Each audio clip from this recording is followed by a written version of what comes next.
রাজনৈতিক ইন্ধনে ব্যক্তিকেন্দ্রিক সুবিধা দেওয়ার ধ্বংসের দ্বারপ্রান্তে ইসলামিক ধারার ব্যাংকিং কার্যক্রম।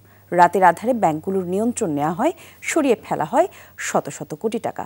সার্বিকভাবে ব্যাংকগুলো এখন টিকে থাকাই কঠিন। সকালে রাজধানীর মতিঝিলে একটি হোটেলে ইসলামী ব্যাংক ব্যবস্থা সংকট এবং উত্তরণের নানা দিক নিয়ে আলোচনায় এমন কথা উঠে আসে। বলা হয়, ব্যাংকের মালিক আমানতকারী, কিন্তু শেয়ার কিনেই কেউ কেউ মালিক দাবি করে অর্থ সরিয়ে ফেলেছে। আর সেই টাকা পাচার করা হলেও দেখার কেউ ছিল না।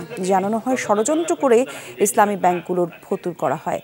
আলোচনায় ইসলামিক ব্যাংকের নতুন চেয়ারম্যান নিয়োগ দেওয়া নিয়েও প্রশ্ন তোলা হয়। বলা হয়, শেখ হাসিনার সরকারের সময়ে বিভিন্ন ব্যাংকের এমডির দায়িত্ব পালন করে বিতর্কিত ভূমিকা পালন করেন। ব্যাংক কমিশন গঠন করে সংস্কার উদ্যোগের দাবি তোলেন আলোচকরা।